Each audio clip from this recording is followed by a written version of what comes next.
28 जानेवारीला बारामतीच्या आकाशामध्ये जे काही घडलं त्यांनी संपूर्ण महाराष्ट्राला हादरवून सोडलं. उपमुख्यमंत्री अजितदादा पवार यांच्या विमानाचा भीषण अपघात झाल्याची बातमी ऐकून राज्याची धरती भरली होती. पण आज जे CCTV फुटेज बाहेर आला आहे त्यांनी तर महाराष्ट्राला पुन्हा एकदा अक्षरशः जोरदार असा धक्का बसला.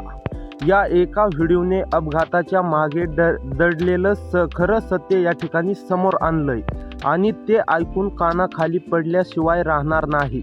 28 तारखेला ही भयंकर दुर्घटना या ठिकाणी घडली.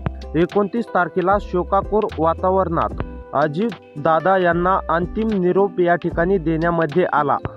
अचानक एक वेगळाच व्हिडिओ, एक धक्कादायक CCTV फुटेज या ठिकाणी समोर आला आणि त्यांनी या संपूर्ण प्रसंगाचा कोन या ठिकाणी पलटवून टाकला.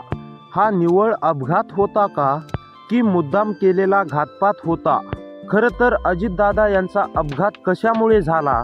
चूक कुणाची? विमान नेमके कुठे कोसळले? आता हे सगळे प्रश्न आता या ठिकाणी नव्याने उभे राहिले आहेत. आतापर्यंत जे काही वृत्तवाहिन्यांवर सोशल प्लॅटफॉर्मवरती सांगितल्या जात होतं ते सगळं आता या ठिकाणी संशयाच्या घेऱ्यामध्ये आलंय. कालपर्यंत जे दिसलं, जे ऐकलं ते सगळं आता या ठिकाणी आपल्याला पाहायला मिळतंय खोटं पडलंय. कारण वास्तविक सत्य तर आता नुकतंच या ठिकाणी बाहेर आलंय.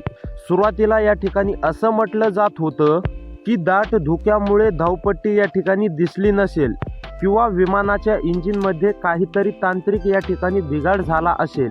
पण जेव्हा विमान कोसळल्याच्या त्या क्षणाचा CCTV रहस्य फोटो म्हणजे व्हिडिओ या ठिकाणी समोर आला तेव्हा या घटनेची संपूर्ण दिशा बदलवून गेली. मग या सगळ्यात नेमकी खरं काय आहे? केवळ नशीब ठरवलं की मोठा या ठिकाणी कारस्थान? अपघाताच्या आदल्या रात्री नेमके काय विमानामध्ये चालू होतं ज्यामुळे ही हृदय हादरवणारी घटना घडली? विमान खाली येत असताना शेवटच्या क्षणी शेतात काम करणाऱ्या शेतकऱ्यांनी हे प्रत्यक्ष पाहिलं.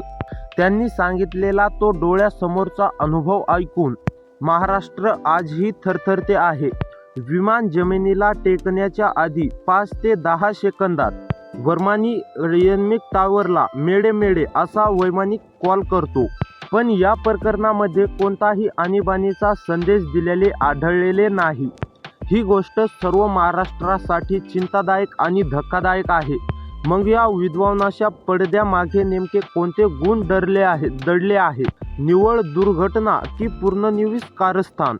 त्या काळुसखात नेमकी काय शिजलं होतं ज्यामुळे महाराष्ट्राला कायमची दुखवणारी ही घटना घडली? या गुंतागुंतीचा धागा खरं तर एक दिवस अगोदरच सुरू झाला होता. तो CCTV पुरावा नेमके काय उघड करतोय? कॅमेऱ्यामध्ये नेमके असं काय कैद झालंय ज्यामुळे या घटनेचं काळं सत्य बाहेर आलंय? खरंच वैमानिकी ही चूक होती का? विमानाची यंत्रणा बिघडली होती का? की सत्तेच्या मागे कुठे तरी षडयंत्राची तार जोडलेली होती? त्या CCTV फुटेजच्या नेमके आत काय दडलेलं आहे? या सगळ्याचा तपशील अहवाल आपण आता या ठिकाणी पाहणार आहोत. बारामतीच्या मातीत विमान कोसळून अजितदादा यांचं निधन झालं हे ऐकल्यावरती मराठी माणसाच्या अंतःकरणाला खरोखरच दुःख या ठिकाणी पोहोचलं. पण विमानाने अखेरचा श्वास सोडण्याच्या अगोदर त्या काही सेकंदात नेमके काय घडलं याचं एक भयावह CCTV फुटेज आता पूर्णपणे या ठिकाणी समोर आला आहे. विमान का कोसळलं याचं खरं कारण, तो भयंकर सत्य आता लोकांसमोर आलाय. महाराष्ट्र पहिल्यांदा धास्तावला होता जेव्हा या दुर्घटनेची खरी म्हणजेच की बातमी कानावरती आली होती. पण आता जेव्हा मुळाशी जाऊन खरं कारण समजलं आणि CCTV रिपोर्ट जेव्हा बाहेर आला तेव्हा महाराष्ट्राला या ठिकाणी दुसरा मोठा धक्का बसलाय. 28 जानेवारी बुधवार सकाळी 8:45 दरम्यान बारामतीतल्या कोजूभावी परिसरात एका जोरदार आवाजाने सगळे परिसर हादरले. महाराष्ट्र त्या घटनेने सुन्न झाला. टीव्हीवरती तोडगा बातमी म्हणून आली, उपमुख्यमंत्री अजितदादा पवार यांचं विमान कोसळलं. सुरुवातीला असं वृत्त आलं की दादा या ठिकाणी गंभीर जखमी झाले आहेत. पण काही तासानंतर अशी बातमी आली की अजितदादा पवार यांचा दुर्दैवी मृत्यू झालाय. विमान जमिनीपासून फक्त 500 फूट उंचीवरती होतं. मग नेमकी काय गडबड झाली? पायलटचं नियंत्रण सुटलं होतं का? विमानामध्ये काही तांत्रिक खराबी आली का? हाच प्रश्न सर्व महाराष्ट्राच्या मनामध्ये होता. घातपात तर नव्हता ना? पण अचानक एक असा CCTV फुटेज या ठिकाणी समोर आला, ज्याने या केसचा प्रत्येक संशयास्पद उघड केला. खरं तर ही घटना 28 तारखेला घडली असली तरी ह्या घटनेची मुळे 27 तारखेला रात्रीच रुजली होती. 28 जानेवारीची ती काळी सकाळ महाराष्ट्राच्या इतिहासामध्ये नेहमीसाठी काळ्या अक्षरामध्ये या ठिकाणी नोंदली जाईल. राज्यातलं राजकीय वातावरण या ठिकाणी तापलेलं होतं. मुंबई महानगरपालिकेची निवडणूक या ठिकाणी जवळ आली होती. जिल्हा परिषद, नगरपालिका आणि पंचायत समिती निवडणुकींचा धगधगाटा होता. या पार्श्वभूमीवर 28 तारखेला बारामतीमध्ये 4 मोठ्या सभा या ठिकाणी आयोजित होत्या, ज्यासाठी उपमुख्यमंत्री अजितदादा पवार हे येणार होते. सर्व पूर्ण वियोजित होतं. कार्यक्रमाचा वेळापत्र या ठिकाणी ठरलेला होता. पण मृत्यूची सावली कशी दडली होती हे जाणून घ्यायचं असेल तर 27च्या रात्री नेमके काय झालं ते या ठिकाणी पाहावं लागेल. 27 जानेवारीच्या रात्री अजितदादा हे त्यांच्या मुंबईमध्ये निवासस्थानी होते. दुसऱ्या दिवशी म्हणजेच 28 तारखेला बारामतीमध्ये महत्त्वाच्या सभांचं आयोजन होतं. दादा नेहमीबद्दल अत्यंत शिस्तबद्ध आणि नियमित आहेत. म्हणजेच की ते जर वेळेला सांगितलं तर त्याच वेळेला ते हजर व्हायचे. पण विश्वसनीय सूत्रांनी दिलेल्या माहितीनुसार 27 तारखेच्या रात्री विमानाचं मेंटेनन्स जिथे होतं तिथे काहीतरी संशयास्पद हालचाल झाल्याचं या ठिकाणी संशय आहे. आता काही काल्पनिक सूत्रांची माहिती समोर येते. मध्यरात्री विमानाची शेवटची तपासणी ही पूर्ण झाली.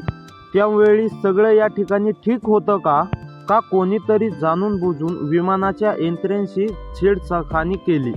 27 तारखेच्या त्या गूढ रात्रीचं नेमके सत्य काय आणि तो CCTV पुरावा नेमकी काय सांगतोय? 28 जानेवारीची जी भीषण घटना घडली तिची सुरुवात त्या काळोखी रात्री झाली. विमानामध्ये नेमकी कोणती खराबी झाली? ज्या विमानातून दादांचा प्रवास होता ते Learjet 45 नावाचं अत्यधिक अनुधिक विमान होतं. हे विमान कमकुवत होतं का? अजिबात नाही.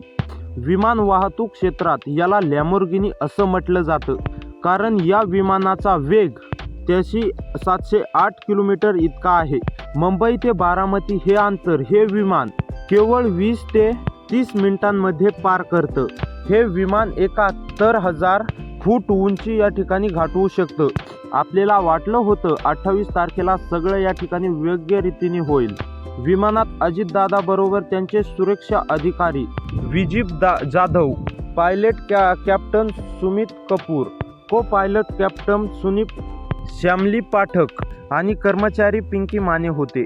सकाळी 8:45 सुमारास विमान बारामतीच्या हद्दीमध्ये पोहोचलं. बारामतीतली विमानतळावरची धावपट्टी आकाराने छोटी होती आणि तिथे इन्स्ट्रुमेंट स्टँडिंग सिस्टम नव्हतं. त्यामुळे पायलटला स्वतःच्या कौशल्यावरती विमान या ठिकाणी उतरवायचं होतं. पण त्याच वेळी नशिबानं साथ सोडली. तिथे प्रचंड धुकं होतं.